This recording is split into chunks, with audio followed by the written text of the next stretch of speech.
Olá, boa noite. Boa noite, pessoal. Eu sou a doutora Juliana, geriatra da Goki Geriatria, e hoje eu tô aqui para conversar com vocês, junto com o doutor Alexandre, que vai entrar daqui a pouquinho, as dúvidas mais frequentes e comuns em relação aos esquecimentos dos pacientes idosos. Então, eu vou ver se o Alexandre já está pronto aqui para a gente começar a live. Agradeço a presença de vocês, espero que seja bem proveitoso para todo mundo, tá bom? O Alexandre está aqui, eu vou adicionar ele para vocês conhecerem.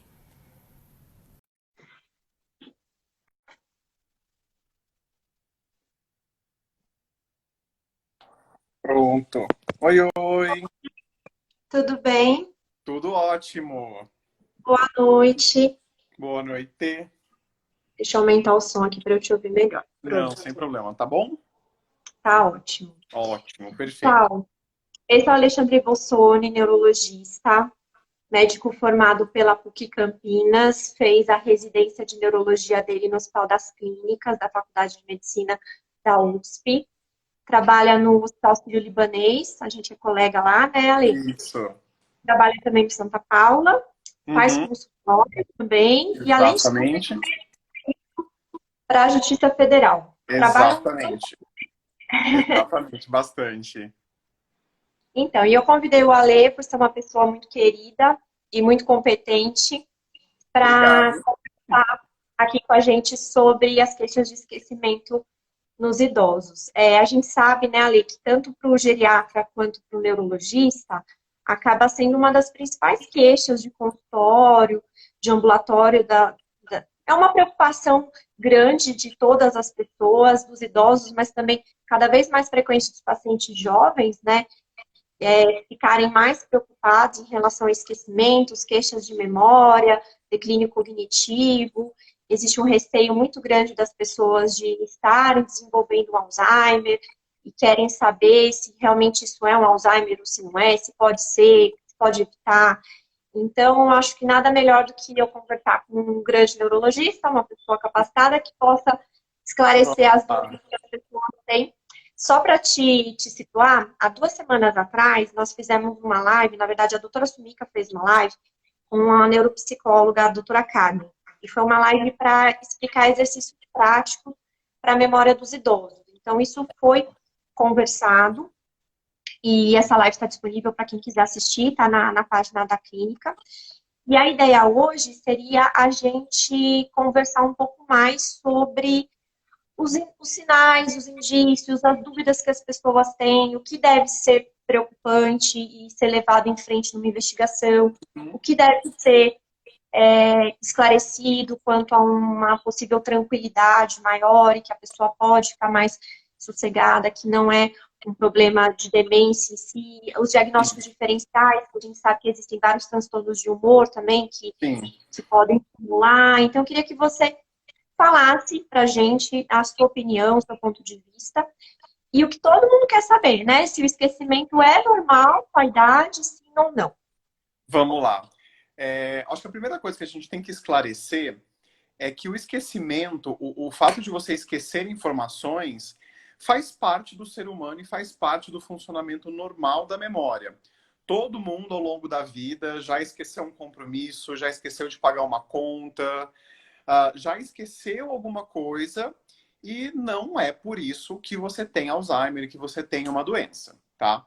Então, o esquecimento faz parte da memória humana e isso é normal, tá? A gente tem uma falsa impressão, porque eu acho que talvez de tanto usar computador, de tanto usar meios eletrônicos, a gente acaba tendo a falsa impressão de que a nossa memória tem que funcionar que nem a do computador, em que você apertou o botãozinho e aquela informação vai estar lá gravada para sempre. E a nossa memória funciona de todas as maneiras, menos dessa, tá?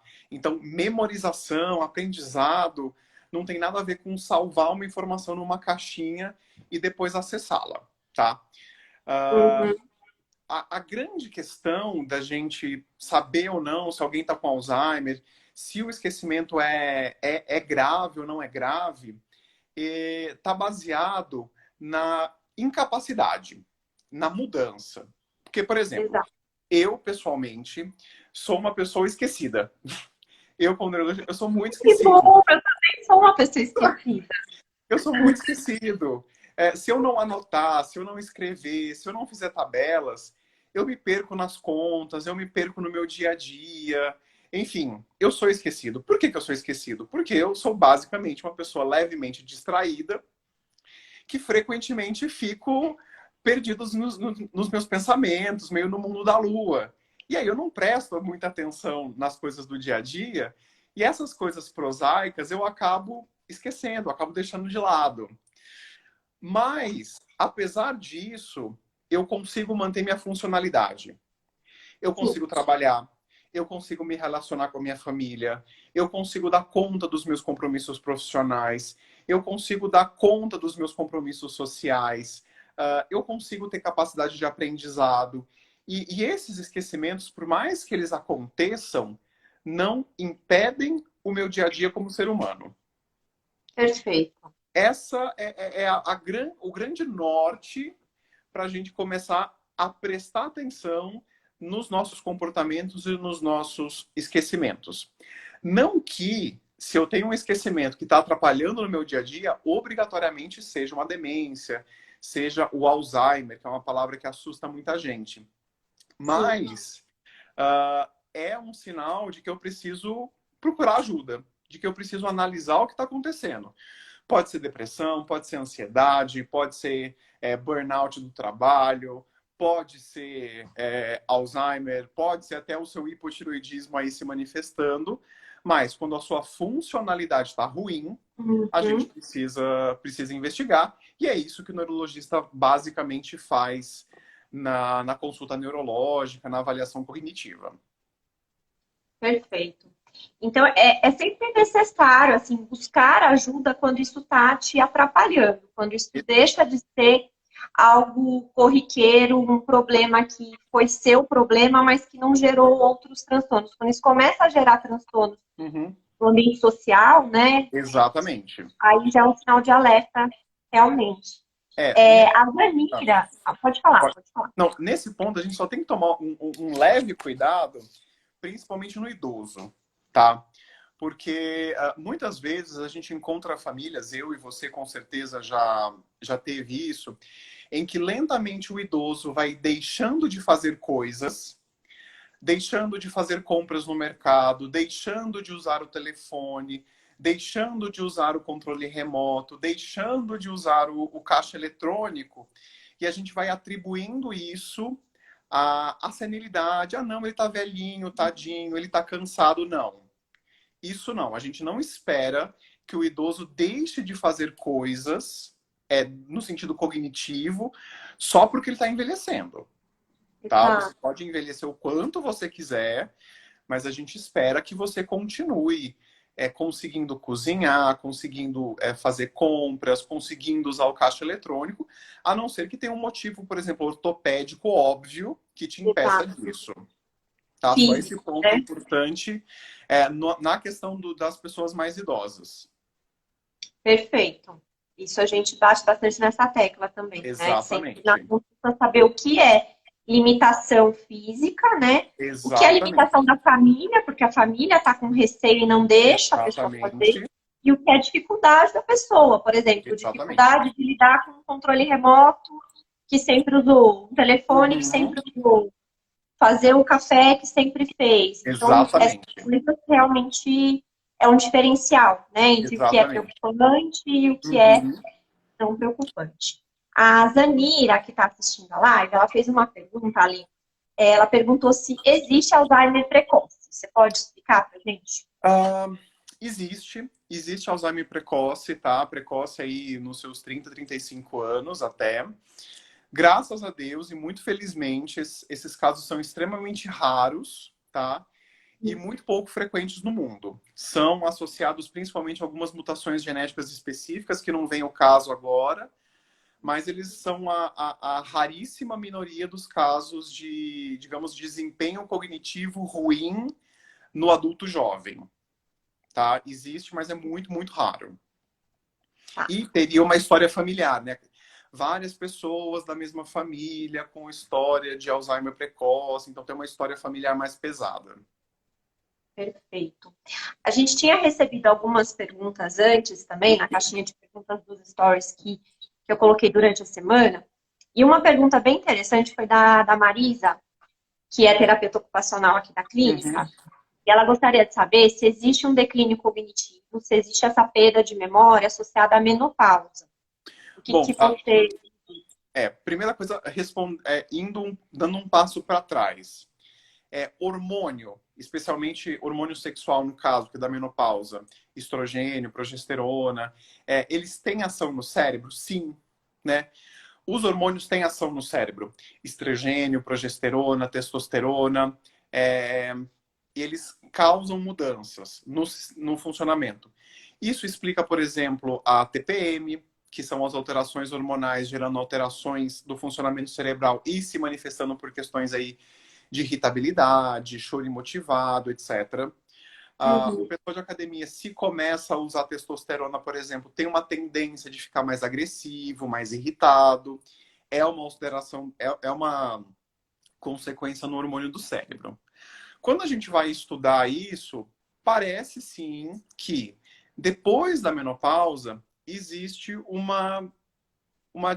um certo declínio cognitivo, uma certa piora da função cognitiva, mas não que isso vá justificar ou vai ser a causa de um Alzheimer, tá? Absolutamente. Você vai ficar, digamos assim, diferente, mas isso não vai ser considerado uma doença, tá certo? Além disso, separar o que é efeito exclusivo do hormônio e o que é efeito, por exemplo, de todo o processo de envelhecimento é muito difícil. Porque, assim, quando acontece a menopausa, quando acontece o climatério da mulher, é quando acontece mais pressão alta, é quando acontece mais diabetes, é quando acontece mais colesterol. E todas essas situações juntas são deletérias para a memória, são deletérias para o funcionamento da mente. Então, o quanto desse esquecimento é só da falta do estrogênio e não do seu diabetes não controlado, ou não do seu colesterol bem tratado. Então, isso cientificamente nos estudos é muito difícil a gente separar. Mas assim, ok, está no climatério, você pode ter algumas mudanças, mas isso jamais vai justificar plenamente uma demência, um Alzheimer e uma incapacidade. E nem vai indicar também uma reposição hormonal só por conta disso. Por essa questão exclusiva não se Não, não. justifica. Até porque reposição hormonal, dependendo do perfil da mulher, está envolvido num risco muito maior de você ter um câncer grave do que, eventualmente, um risco de Alzheimer mesmo. Verdade.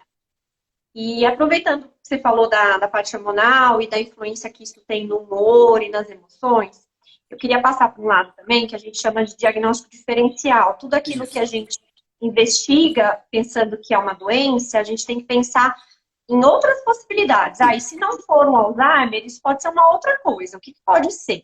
O médico sempre está fazendo esse raciocínio, né? Que é o mais provável que seja, mas quais são as outras possibilidades? E a gente entra nas questões emocionais e que a gente vê com muita frequência, cada vez mais, nesse século, nesse mundo que a gente vive, de pressão por trabalho, por produtividade, cada vez trabalhar mais, cada vez render mais, cada vez dormir menos. Né? E eu queria que você falasse o quanto que você vê no dia a dia, no consultório, nas consultas, de queixas, de transtornos de humor que as pessoas pensam que isso pode ser uma demência e, na verdade, são um transtorno de humor que precisa ser identificado e tratado. Na rotina do dia a dia, eu talvez me arriscaria a dizer que 85, 90% dos pacientes que chegam até mim com essa questão do minha mente não está funcionando bem, não estou aprendendo direito, são pessoas que não têm demência e, na verdade, tem alguma questão aí psicoemocional associadas. A gente pode dividir essas pessoas em grandes grupos. As pessoas com problemas de sono, desde insônia crônica, privação crônica de sono, aquela pessoa que precisa dormir 10 horas por dia e está dormindo 5, né? Privação de sono de crônica. as pessoas ansiosas, as pessoas deprimidas e também, por final, as pessoas que estão passando aí por a síndrome do burnout, que é o esgotamento aí no trabalho, esgotamento emocional, o adoecimento relacionado com o estresse do trabalho. 80 a 90% estão dentro de alguma dessas categorias ou até em mais de uma categoria no mesmo tempo, certo? Então isso é muito frequente e é o mais frequente hoje em dia na rotina de consultório. Isso faz a gente pensar na nossa qualidade de vida, né? Se a gente quer ter um envelhecimento bem-sucedido, o que a Exatamente. gente pode fazer para nos protegermos, né? Porque a gente sabe que o Alzheimer também está associado ao envelhecimento cerebral. Não significa que todo mundo vai ter, mas Uhum. quanto mais o cérebro envelhece, maior é a chance da pessoa ter. Agora, existem mecanismos protetores, né? E um desses mecanismos é como você falou, o sono, né? O sono é o que faz a Uhum. limpeza no nosso cérebro, que Exatamente. ajuda a gente a fixar as memórias, os aprendizados daquele dia. Então, não ter essa faxina cerebral à noite, não ter um sono adequado, é uma coisa preocupante. Assim como também não tratar essas emoções, né? Se a pessoa está deprimida, se a pessoa tem Exatamente. glicose demais, ela entra num estado crônico de uma alteração de humor que vai gerar um prejuízo para ela no futuro, né? Isso é muito importante, até porque é muito difícil para a pessoa se perceber com esses problemas. Por vários motivos. Falando inicialmente da questão do sono. A gente vive atualmente numa sociedade que não dorme, né? Principalmente quem mora em cidade muito grande, você tem luz elétrica o tempo inteiro, você está exposto a telas com brilho o tempo inteiro, você tem programas de TV indo cada vez mais tarde da noite. Então você tem milhares de estímulos que vão contra o seu processo de sono. E, querendo ou não, gente, infelizmente, a nossa biologia não evoluiu na mesma velocidade que a nossa tecnologia. E a gente continua sendo o mesmo, digamos, bicho, o mesmo corpo, a mesma biologia de 6.000 anos atrás, quando a gente ia para a cama quando o sol se punha. Então, o sono ele é fundamental. E se você é um ser humano que nasceu meio que programado para dormir 8 horas por noite, é um fato da nossa biologia, é um fato da nossa vida, e infelizmente isso não é muito maleável. Então a gente precisa respeitar o nosso próprio corpo, as nossas necessidades, e dormir aí o tempo adequado, porque paciência, o mundo mudou, mas não significa que o mundo está certo, né? Ah, Exato. indo para a parte do trabalho, como você muito bem colocou. A gente tá naquela sociedade da doideira. Correria, tem que trabalhar, tem que entregar, tudo tem prazo, você não tem tempo de descansar, você não tem chance de errar. E fora do trabalho, você tem que ser o cara sociável, o cara que vai na academia, o cara que come super direitinho o tempo inteiro. Então a gente tem pressão de todos os lados de se encaixar em diversos modelos, em diversos paradigmas, e tem hora que a gente pifa. Porque às vezes esses modelos não é o que faz sentido pra gente, não é o que encaixa no nosso perfil, não é o que encaixa na nossa vida, né? Vindo para casa agora, por exemplo, eu estava escutando a Nova Brasil e eles estavam comentando sobre meditação, né? E tinha, meditação faz bem, é legal, eu curto, muita gente que faz adora, mas tem gente que não se encaixa. Não é a vibe da pessoa, não é o perfil da pessoa. O que adianta? Essa pessoa vai fazer meditação pro resto da vida? Eu vou escravizar essa pessoa para ela meditar? Não, vamos procurar alguma coisa que você queira. Existem outras formas de meditação que não é ficar sentadinho de olho fechado. Então, por conta de todo esse contexto, é difícil as pessoas se perceberem esgotadas, cansadas, deprimidas e ansiosas. E por isso que a primeira coisa que aparece é a queixa de memória. É onde o corpo pede ajuda. Exatamente. É onde vai a queixa clínica, né? A queixa. Exatamente. Onde vai a Isso. queixa clínica. E aí chega no médico, então, olha, acho que não é Alzheimer, pode ser o seu problema de sono, você tá me parecendo um pouco deprimido, né? Você parou de fazer seus hobbies, né? A vida ganhou um colorido meio cinza, né? Ganhou um tom acinzentado. E aí você vai falando isso para o paciente, nossa, é verdade, doutor. Aí você descobre que, na verdade, não é uma demência nem nada, e, enfim, são outras coisas. Tá. Falando das atividades do dia a dia e às vezes a dificuldade que a pessoa pode ter, a Arlete Furlan, ela colocou uma dúvida aqui. Doutor, meu filho manda eu procurar no Google tudo, mas encontro dificuldade em achar o que preciso e acho que a idade está interferindo nisso. O que você acha disso? Bom, Arlete, assim, eu gostaria de conversar mais com você para entender exatamente aí o conteúdo da sua queixa. Porque às vezes achar o que você precisa pode ser buscar na fonte errada, né? Talvez você não esteja encontrando os sites com as melhores informações ou uma informação mais didática. Ou talvez você não consegue usar a internet, aí configura uma outra situação, tá? Então, eu não consegui entender exatamente aí onde está o problema. Daí eu precisaria conversar para a gente falar um pouquinho mais. Aproveitando o gancho, a gente tem que tomar um certo cuidado com as informações de internet, não só pelo fato das fake news que acontecem, mas também por a gente ter muita notícia sensacionalista, né? Muita notícia que joga ou pro 8 ou pro 80. E a gente sabe que nada funciona dessa maneira, tudo tem um senão, alguma coisa, então... Tudo tem um terceiro lado, né? Exatamente. Toma cuidado com o Google, que às vezes ele não mostra o terceiro lado, a gente tem que parar e pensar um pouquinho.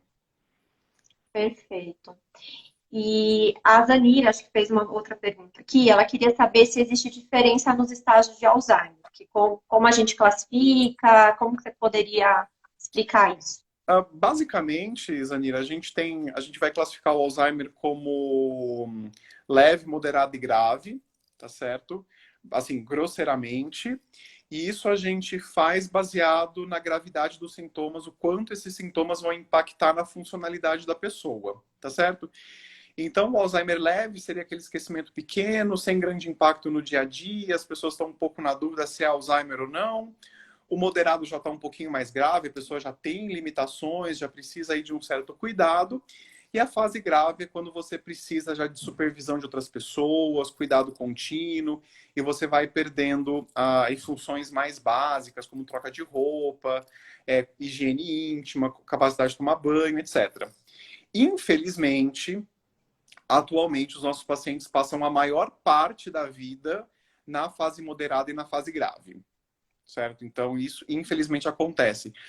Uma, porque o diagnóstico de Alzheimer ele é só clínico, né? Os exames de imagem, de laboratório, eles não confirmam a doença, eles excluem outras causas, né? Então, como o diagnóstico é clínico, provavelmente a gente só faz um diagnóstico ainda muito tardio, em termos de doença. Então, por isso que a gente tem essa visão, essa questão do paciente passar muito tempo na fase grave. Verdade. E a doutora Sheila Matani, ela fez uma outra pergunta, que na verdade é um comentário, né? E Uhum. que eu gostaria até de frisar, porque é verdade isso. A tecnologia é difícil da gente se adequar às vezes, ainda mais Uhum. com quem não é acostumado, como os mais jovens. Então, a gente até estava comentando disso, né? Você falou assim, nossa, Isso. como que entra na live? E é só Exatamente. ligar e perguntar. Eu falei assim, tô me sentindo um vô, porque eu nunca fiz uma live. E a gente é assim, né? A gente está em constante evolução, a tecnologia está Exatamente. sempre. E os mais jovens, eles absorvem isso com uma facilidade muito maior. Então, a gente está na faixa aí dos 30, 40, a gente já está com uma certa dificuldade. Quem está na faixa dos 40, 50, 60, 70, É então mais você difícil. imagina, é mais difícil, mas ao mesmo tempo, a pessoa tendo um funcionamento cerebral adequado, esse funcionamento pode ter envelhecido, mas ele tem Uhum. capacidade de se adaptar, ele tem capacidade de aprender uma tecnologia nova. Ele pode ter Exatamente. mais dificuldade, Uhum. ele pode, né, demorar um pouco mais para pegar o jeito, mas ele consegue se adaptar a um WhatsApp, a um Instagram, a É, usar o computador, a fazer uma videochamada. Então, é tudo uma questão de treinamento, e se o funcionamento cerebral tiver bom, ele vai conseguir fazer, não é, Ale? exatamente. Um exemplo que eu tenho pessoal que eu acho assim fantástico é a mãe da minha sogra. Ela tem 86 anos, a psicanalista, trabalha ainda hoje, atende pacientes e ela está continuamente aprendendo coisas, aprendendo a usar o WhatsApp, aprendendo a entrar no YouTube, aprendendo a usar o computador. Tudo bem que ela não aprende na mesma velocidade que o meu sobrinho de 10 anos, Sim. mas ela aprende, ela chega lá. Né? É diferente.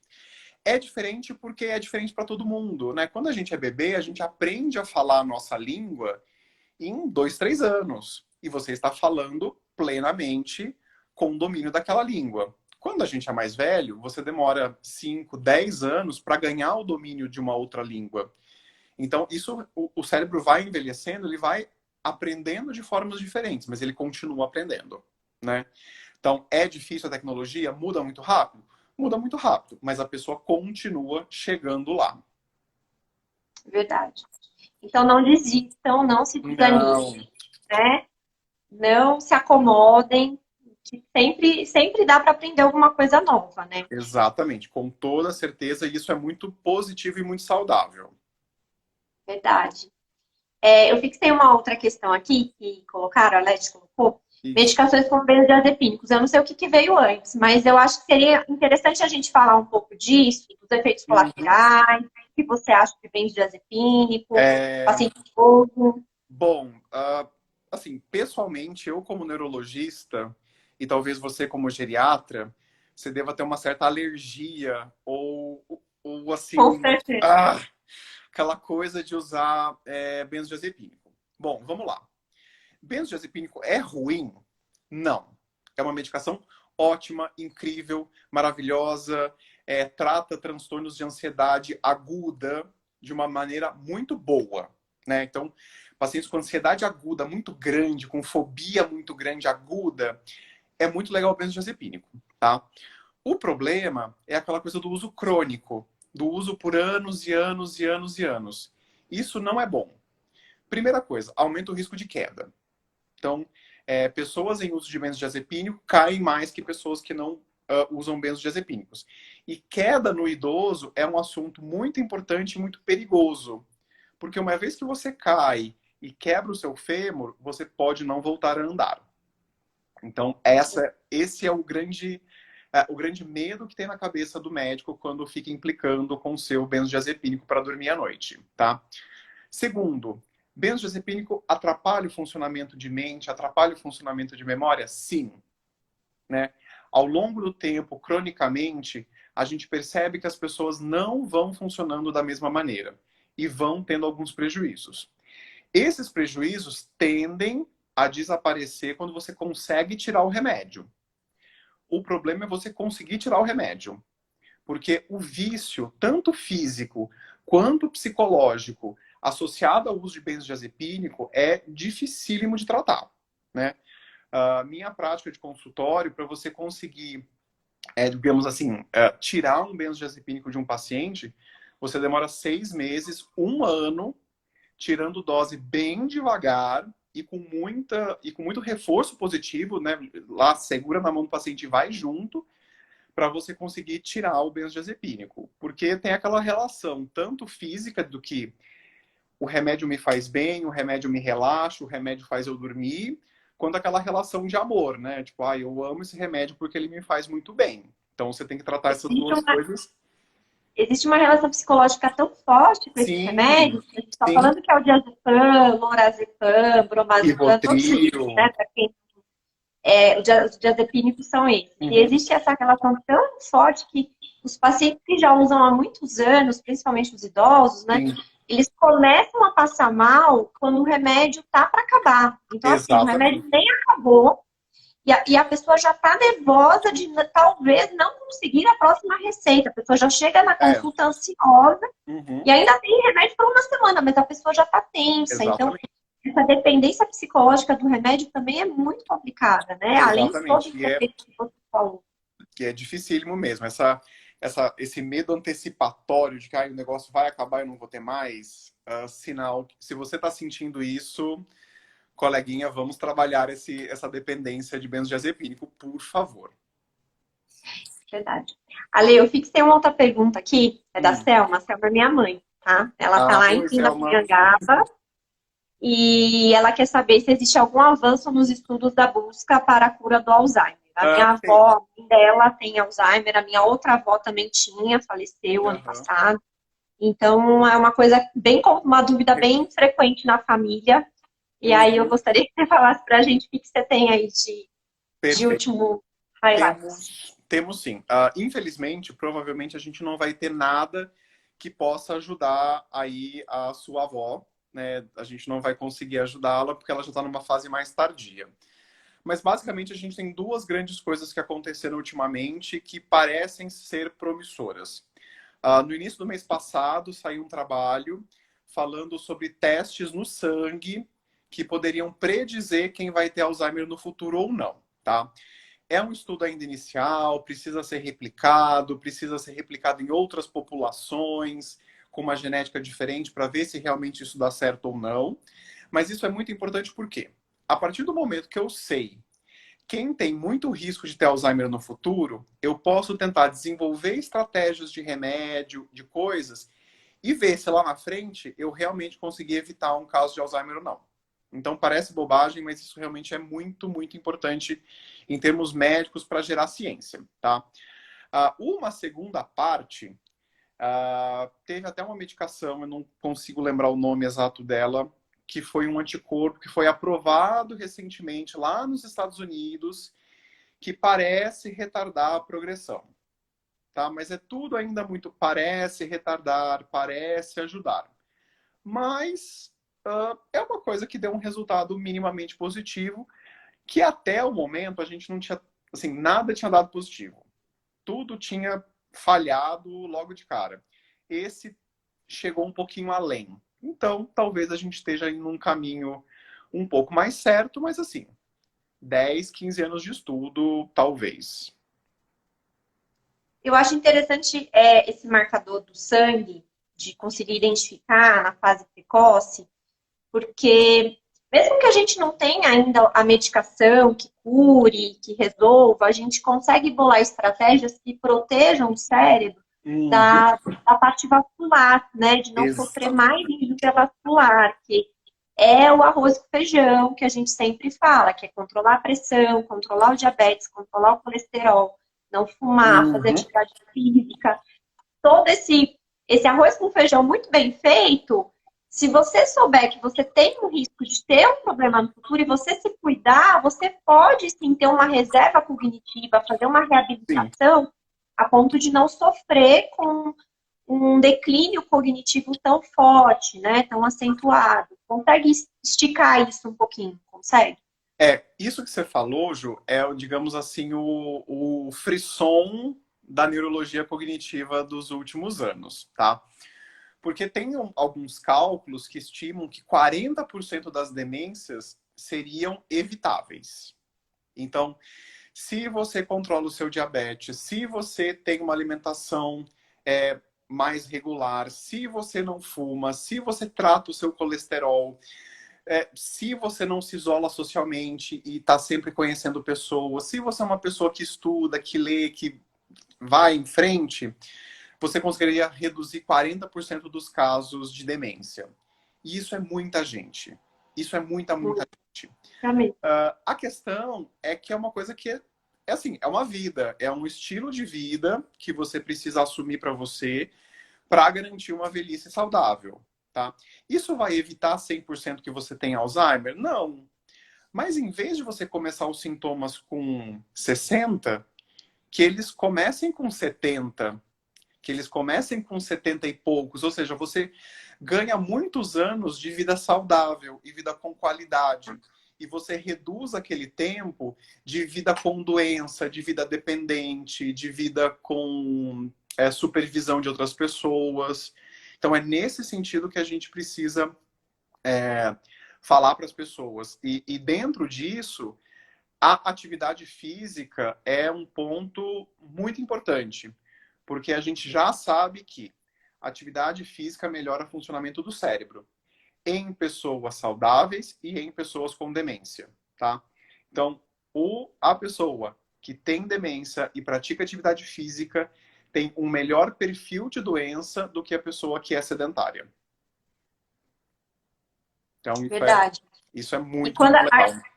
E a gente bate muito nessa tecla. Aqui na Guki, a gente é um grupo multidisciplinar, né? Então, a gente tem A gente só não tem ainda nutricionista, mas a gente, fora isso, a gente tem um grupo assim super variado e super capaz. E quando a gente Uhum. fala para o paciente, olha, precisa de uma psicoterapia em conjunto com isso, precisa de uma fisioterapia, precisa da terapia ocupacional, precisa da fono, a gente consegue usar essas estratégias para benefício do paciente, para que ele tenha uma fase mais leve, ele passe por isso de uma forma mais leve, né? Uhum. Que ele não sofra tanto as consequências da doença de uma forma tão rápida, porque todo esse trabalho em conjunto faz muita diferença. A doutora Sheila comentou aqui, os pacientes insistem que os remédios são pouco efetivos. Os remédios para Alzheimer são pouco efetivos. A Então, gente isso é sabe que verdade. realmente o efeito é muito leve, né? Uhum. Alguns respondem um pouquinho melhor, para outros não, às vezes nem responde tão bem. Porém, se você tiver um acompanhamento multidisciplinar, com a atividade física que você Uhum. falou, um bom acompanhamento nutricional, um bom acompanhamento psicológico, ter as atividades de terapia ocupacional, toda essa equipe em conjunto consegue trabalhar o teu organismo para que você fique melhor, que você passe por essa fase de uma forma assim mais leve e Sim. tenha mais qualidade de vida. Porque no final o que importa é você ter qualidade de vida. Você Não, pode ter o diagnóstico, mas você vai viver às vezes 30 anos com esse diagnóstico, 20 anos com esse exatamente. diagnóstico. Então, o importante é que a gente consiga fazer o nosso melhor com o recurso que a gente tem hoje, Uhum. né? E não ficar Exatamente. só pensando no futuro, o que vai vir. A gente ainda não sabe, né? É, assim, a gente não vive no futuro. Nós vivemos no hoje e a gente tem que comer a sopa com o garfo que a gente tem. Né? No final é isso. A medicação de Alzheimer não funciona muito? Não funciona muito. É ruim mesmo. Tá. Ajuda. Ajuda pra caramba. Ajuda na alteração de comportamento, ajuda na agressividade, ajuda em vários aspectos que tornam a vida mais fácil. Mas a gente não pode esperar que o remédio de Alzheimer é que nem um antibiótico. Que, eu tô com infecção, tomo antibiótico, resolve minha infecção, eu tô bem. Não é assim. Né? A neurologia não é assim. A medicação não faz o serviço sozinho. A gente precisa de muito, muito, muito de toda essa dinâmica em conjunto. Isso, e eu tenho uma impressão assim clínica que esse cuidado multiprofissional e multidisciplinar é até mais efetivo e tem um efeito maior do que se a gente pensar só no medicamento isoladamente. Exato. Existem grupos de estudo, né? Serviços universitários, existe um serviço no Paraná, se não me engano, que o serviço universitário lá da geriatria, eu não vou me lembrar agora qual é a universidade, mas eles tinham sim esse controle. Então, um grupo era tratado com acompanhamento Uhum. multidisciplinar, então um grupo dos idosos com Alzheimer não dava o remédio que a gente tem, que são os anticolinesterases da Sim. vida, não dava. Entrava com fisioterapia, psicoterapia, TO, tudo que você pode imaginar de acompanhamento multi.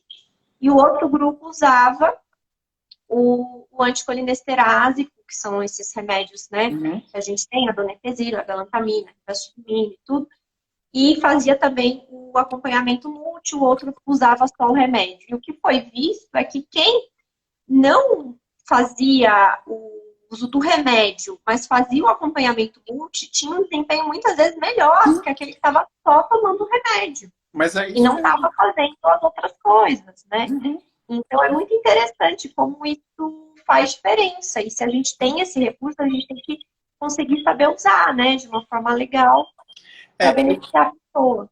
e uma forma de traduzir isso de uma maneira bem real é a gente pensar da seguinte maneira. Por exemplo, o músculo é um órgão que faz movimento, que carrega força. Se eu quero tornar o meu músculo mais saudável, o que eu faço? Eu vou lá e vou usando esse músculo. O meu coração é o músculo que bombeia sangue. Se eu quero melhorar o meu coração, eu vou fazer atividades físicas que façam o meu coração bater muito mais rápido durante um determinado tempo. E isso vai ajudar meu coração a ficar mais forte. E o cérebro?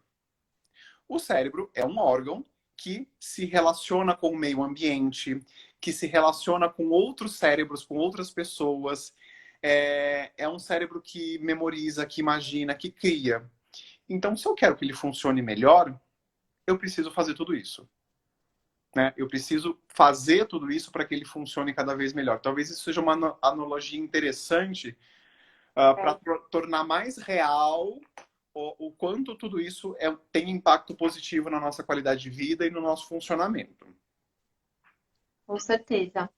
A, a Liza Genova, que fez o Paracentralice, que é uma Uhum. neurocientista, né? Sim, Ela fala muito isso, que a palavra cruzada é você passar por um caminho que você já desenhou no seu cérebro. E isso. refazer esse caminho é bom, mas não é o melhor. O melhor é você criar caminhos novos no seu cérebro, Exatamente. aprender a fazer coisas diferentes, aprender um trabalho manual que você nunca fez, aprender a falar uma língua que você nunca falou. Uhum.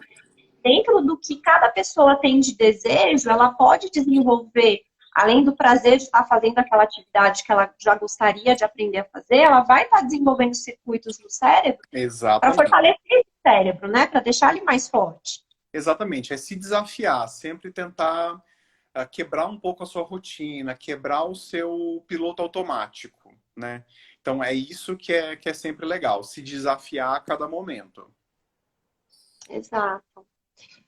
Ale, eu dei uma fixada aqui porque está um pouco na moda agora. A Canabidiol. Ana Rodrigues queria saber o que você acha do uso de canabidiol para o Alzheimer.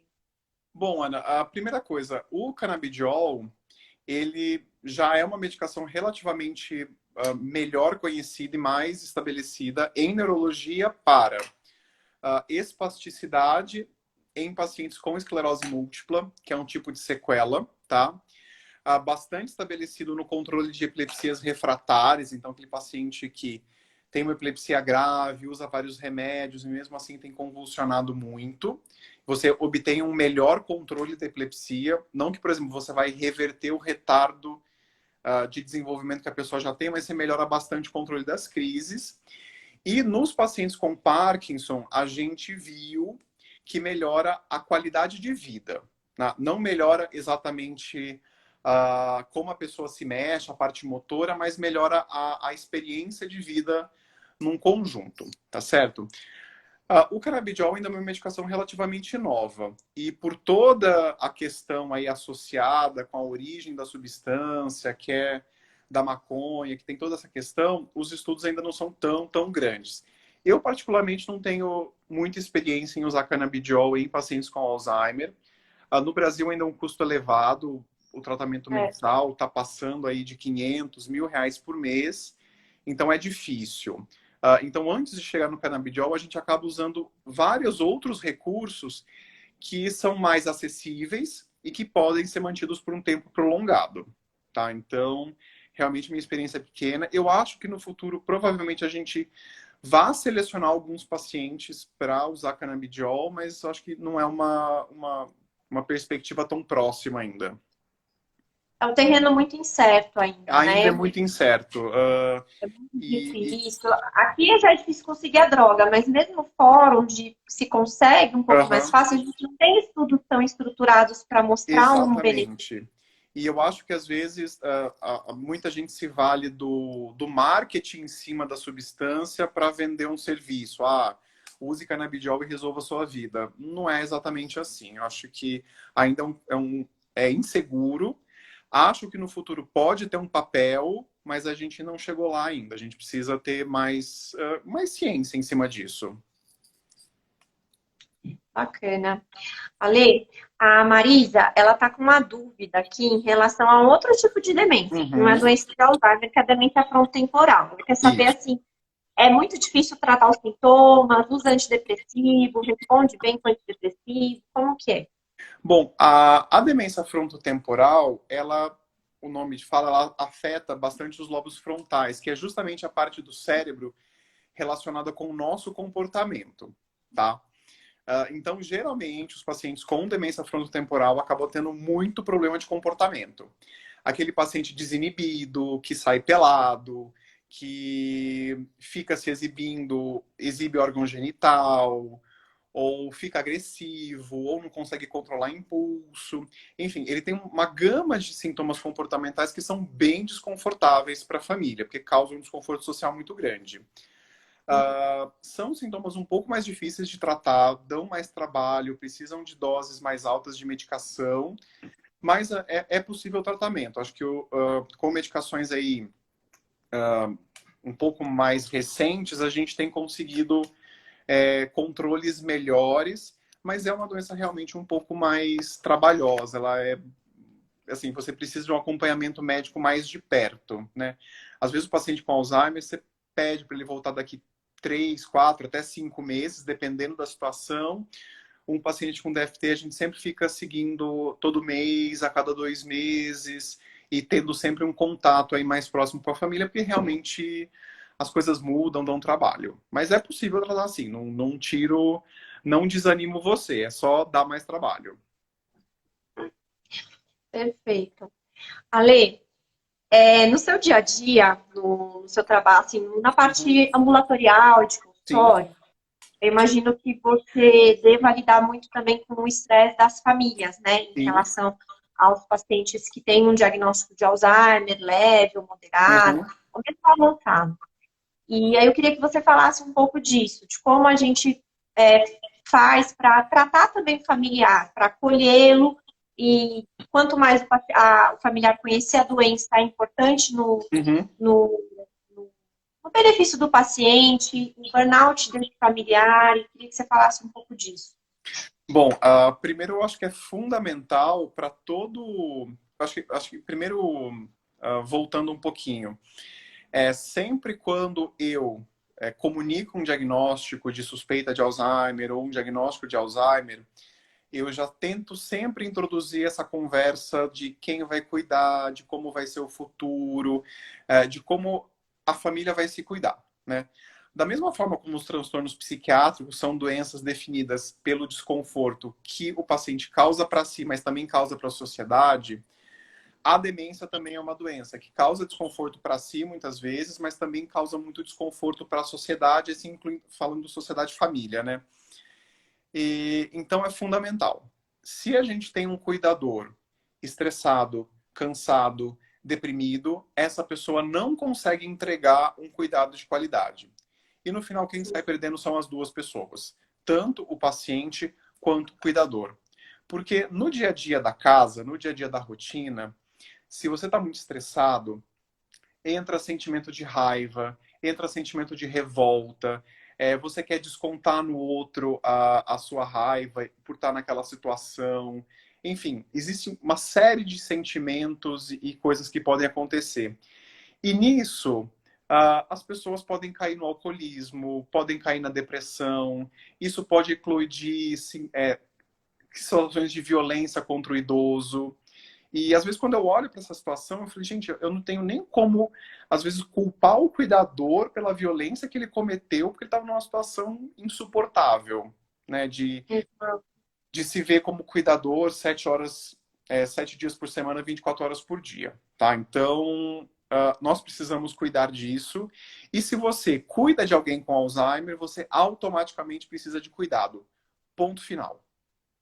Sim. Ponto. Não existe sinal de alerta, não existe sinal amarelo, não existe nada. Se você cuida de alguém com Alzheimer, você precisa de cuidados. Ponto final. Não discuta. É assim que funciona. É melhor para você, tá? Exato. Sobre o estresse do cuidador, a gente poderia falar que é o burnout, né? Da mesma forma que você, profissional, entra em burnout pelo seu trabalho, você pode entrar em burnout por cuidar de uma pessoa. E hoje em dia, as principais coisas que você precisa fazer para evitar isso é, primeiro, conhecer a doença. Por quê? O que é muito engraçado? Ou eu acho engraçado porque eu vejo de fora. Mas muitas vezes, o familiar, ele trata o paciente com Alzheimer como se ele não tivesse a doença, né? Então, às vezes, eu escuto no consultório. É. Não, doutor, você tem que explicar para ele que ele não pode passar cocô na parede. Então, vamos conversar sobre isso. Não tem essa de não explicar, né? Não adianta explicar, a pessoa não vai entender. Por exemplo, ai, doutor, você tem que convencer a minha mãe que o marido dela morreu. Não adianta. Se eu explicar agora que o marido morreu, no minuto seguinte ela vai esquecer. E aí você vai de novo dar a notícia que o marido dela morreu. E ela vai sofrer porque ela descobriu que o marido morreu. E no dia seguinte, ela vai perguntar sobre o marido, você vai falar de novo que o marido morreu e ela vai sofrer de novo porque descobriu que o marido morreu. Então, olha o tanto de sofrimento, o tanto de carga emocional que a gente está causando. O Alzheimer, principalmente, é uma doença da memória, gente. Não é uma doença das emoções, não é uma doença da humanidade. A pessoa continua sentindo emoção, continua sentindo raiva, continua sentindo amor, continua sentindo carinho, continua ficando irritado da mesma forma. Então, se a gente ficar confrontando o paciente o tempo todo, a gente só vai gerar no paciente sensação de ódio, sensação de medo, sensação de rejeição e tudo mais, né? Então, entender a doença, entender como é o déficit cognitivo, de como a doença altera a mente da pessoa é muito importante. Porque, por exemplo, eu de rotina peço para as minhas famílias mentirem para os pacientes. Exemplo. Ela tá chamando pelo marido que morreu. Tá bom, ele foi viajar. Amanhã ele volta. Ele foi comprar pão, daqui a pouco ele volta. No Isso segundo... funciona muito, né? Isso é uma Muito. estratégia perfeita. No Não confrontar aquela informação, né? Exatamente. Por quê? No segundo seguinte, ela esqueceu da sua mentira. Então, ponto pacífico, ninguém vai reclamar disso. E você deu uma informação que traz o quê? Tá bom, ele foi comprar pão, daqui a pouco ele volta. Passou aquele momento. Agora, se você fala, não, ele morreu, como assim meu marido morreu? Na cabeça dela, ele está vivo. Para aquilo, ele estar vivo é uma realidade. E ela vai responder emocionalmente à notícia de que ele está morto, né? E isso vai gerar o quê? Isso gera coisas físicas, taquicardia, sudorese, espanto, reação de luta e fuga, com toda certeza, e vai deixar uma pessoa mais estressada. Então, é importante isso. E passando para a segunda parte, que eu já estou me delongando nesse pedaço, cuidadores, tenham o egoísmo de ter momentos só para você. É fundamental que vocês sejam egoístas o suficiente para deixar o paciente, deixar o seu familiar com alguma outra pessoa que cuide dela e sair para ir no shopping, sair para viajar, vai no cabeleireiro, vai encontrar seus amigos, vá ler um livro, vá fazer alguma coisa que você gosta, que não esteja centrado no cuidado do paciente com Alzheimer. Você precisa ser egoísta nisso. Você precisa garantir isso para você, porque é a sua sanidade mental e é a sua vida. E se você não está bem, você não presta um bom cuidado. Então não adianta ficar se martirizando. Não, eu tenho que cuidar até o fim, eu tenho que cuidar 24 horas por dia, eu tenho que fazer isso por ela. Não, quando você faz isso por você, você faz isso pelo seu paciente, por quem você está cuidando. Tá? Então isso é muito importante. Seja egoísta nesse ponto. Faz bem para todo mundo. Perfeito, eu acho que é isso mesmo. Eu bato muito nessa tecla também com os cuidadores, com os familiares, né? Que não existe como uma pessoa cuidar 24 horas por dia, Não. 365 dias do ano. Não é fisicamente impossível, emocionalmente impossível. É impossível. Ninguém consegue ser cuidado por uma pessoa e essa pessoa suprir tudo. Essa pessoa também é uma pessoa que também precisa de cuidado. Exatamente. E um paciente com Alzheimer ou com outras demências, eles demandam muita atenção, muito cuidado, muito carinho. Então, a pessoa que está próxima, ela tem que estar bem, ela tem que estar inteira, né, para poder cuidar da outra pessoa. E ficar nesse ciclo vicioso de eu tenho que fazer porque eu tenho que fazer, isso só gera um problema maior para o outro. Né? Para todo mundo acaba não dando certo. Eu sei que muita gente pode olhar para a gente, mas eles estão falando, eles imagina, eles não sabem o que é, eles não estão inseridos nessa realidade. Eu sei que algumas pessoas pensam isso, já fui confrontado dessa forma e, gente, é importante. Minha avó teve Alzheimer, faleceu com Alzheimer e eu vivi isso na minha família e foi difícil realmente convencer outras pessoas, olha, então relaxa, vamos mudar a situação, vamos fazer um pouquinho diferente, mas acredita na gente que isso é importante. Exato. E a gente está indo agora, acho que para os últimos 5 minutos da live. Ah, foi rápido. Rápido, né? Passou Foi. voando. Acho que vai dar para a gente conversar tudo do que a gente gostaria, né? Não, não, vai faltar coisas. Vamos lá, última pergunta. Vamos ver. Tem alguma coisa que você queira Ah, eu não pontuar? vi aqui, eu perdi um pouquinho. Ah, nossa, calma aí. Gente, se vocês quiserem saber alguma coisa, agora é a hora. É o momento. Isso, tô vendo amigos meus aqui. Obrigado por terem passado por aqui. Ah, eu tenho uma pergunta para você, Ali. Dale. A verdade é assim, a gente falou sobre essas queixas de dúvidas sobre se o esquecimento é uma demência ou não, e a gente acabou entrando mais no tema de demência, Isso. que eu sei que é uma coisa muito presente na sociedade e muita gente tem dúvida. Eu queria que você falasse rapidinho, assim, a sua opinião e a tua experiência em relação a quando as pessoas ao redor daquele paciente, daquela pessoa que está doente, não conseguem, não tem uma estrutura boa para conseguir fornecer um cuidado em casa e escolhem colocar numa instituição, para que ele tenha um cuidado nessa instituição. Eu queria que você desmistificasse um pouco isso, colocasse a tua opinião, o que você acha, os prós e contras.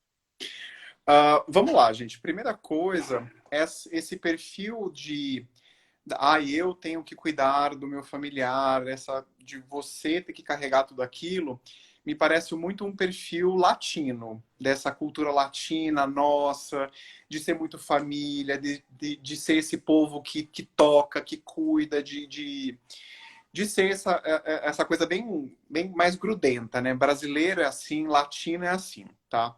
E isso faz o quê? Que quando a gente considera que a gente precisa institucionalizar uma pessoa, que automaticamente a gente está condenando aquela pessoa a um asilo, ou nós estamos sendo filhos maus, ou nós estamos sendo pessoas cruéis e egoístas.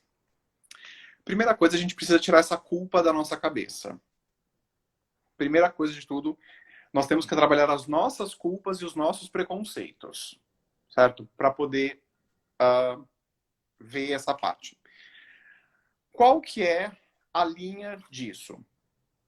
Qual o cuidado que eu consigo dar para o meu parente dentro de casa e qual o cuidado que eu consigo dar numa clínica? Toda vez que o cuidado na clínica for melhor do que o cuidado em casa, esse paciente merece ir para uma clínica. E quando eu digo melhor, eu estou incluindo cuidados médicos, cuidados de enfermagem, de fisioterapia, de nutrição e também cuidados com a família. Não adianta nada você talvez pegar a sua mãe, o seu pai e trazer para sua casa para conviver com seus 2 filhos, com a sua esposa, enfim, com todo mundo, e isso tornar a vida de vocês um inferno. Não adianta. Todo mundo vai sair perdendo. Os seus filhos, você, seu casamento, a sua felicidade e, consequentemente, você vai tratar mal daquela pessoa que está ali. Então, primeiro, a gente tem que pensar no que vai ser melhor para o paciente, excluindo-se. A gente tem um minutinho, tá? Incluindo a sua culpa. Foca no paciente. O que vai ser melhor para ele? Onde ele vai receber o melhor cuidado? Vai ser na clínica? Vamos para a clínica. Vai ser em casa? Vamos para casa. E lembre-se, isso não é uma decisão para sempre. Você pode mudar a qualquer momento. Foi para a clínica, não gostou, quer vir para casa? Ok, vamos para casa. Tá em casa, não gostou, vamos tentar a clínica? Vamos. Sejam flexíveis. Sejam flexíveis. Ale, muito, muito, muito obrigada. Eu acho que o pessoal adorou. Bom. Desculpa não conseguir responder todas as perguntas. A gente vai respondendo pelos stories essa semana, tá bom? Perfeito. E vai ficar gravado, vai ficar salvo no feed. Vai ficar salvo no feed do... meio velha pra essas coisas, né? Vai ficar salvo no feed do Instagram. Então é isso. Ale, muito obrigada. Espero que no futuro você volte para a gente falar de outros assuntos aqui, que foi super gostoso. Com certeza. Estarei à disposição. Beijo para todo mundo. Boa noite. Tchau, tchau. Boa noite. Tchau, tchau.